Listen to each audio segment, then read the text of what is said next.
क्या जो भी चीज हमने कर लिया, सपोज आपको आता है तो हमें बेसिक सा वर्ड है हमारे पास, हम बोलते हैं कि ये वाला मुझे आता है, आई नो दिस वन। क्या बोलते हैं? I know this one.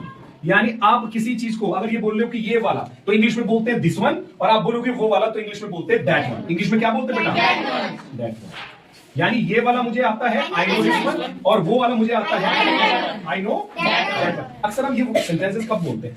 जैसे तुमने देखा होगा मोस्ट ऑफ द टाइम, जैसे हमें कोई वो चीज पढ़ा रहा है जो हमने पहले से पढ़ी हुई है। Suppose कोई teacher, sometimes it happens like a teacher is teaching you those things which you already know. Suppose आप पहले से जानते हो, तो आप क्या बोलते हो? सर ये वाला तो मुझे आता है sir, I know this one। क्या बोलोगे? और अगर सर ने टीचर ने कोई दूसरा पढ़ा, आपने कहा सर वो वाला भी मुझे आता है, I know that one। क्या बोलोगे? मेरी बात समझ आई नहीं आई बेटा?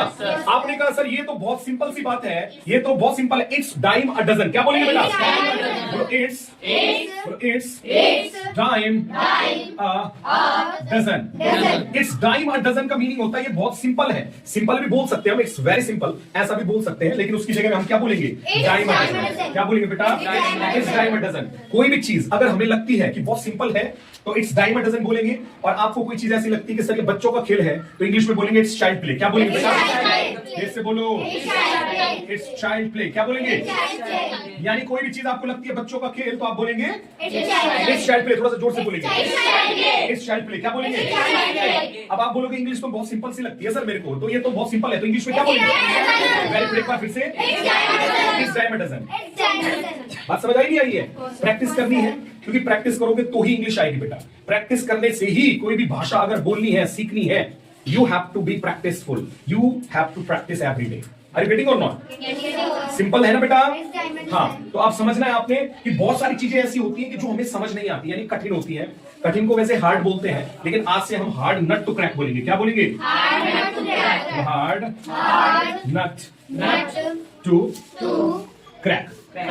हार्ड नट टू क्रैक का मतलब कोई भी खतरनाक चीज, हमें कोई चीज कठिन लगती है भाई, इसको समझना थोड़ा मुश्किल है, तो मुश्किल चीजों को हार्ड नट टू क्रैक। अगर आप बोल रहे हो ये बहुत कठिन है, मुश्किल है, तो आप बोलेंगे इट इज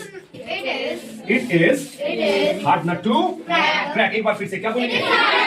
एक बार फिर से। कठिन तो है, लेकिन इंग्लिश में हमें बोलना है बेटा, क्योंकि ये जरूरी है। बोलो इट्स अ मस्ट। क्या बोलेंगे? यानी कोई भी चीज जरूरी है तो क्या बोलेंगे? जैसे बोलो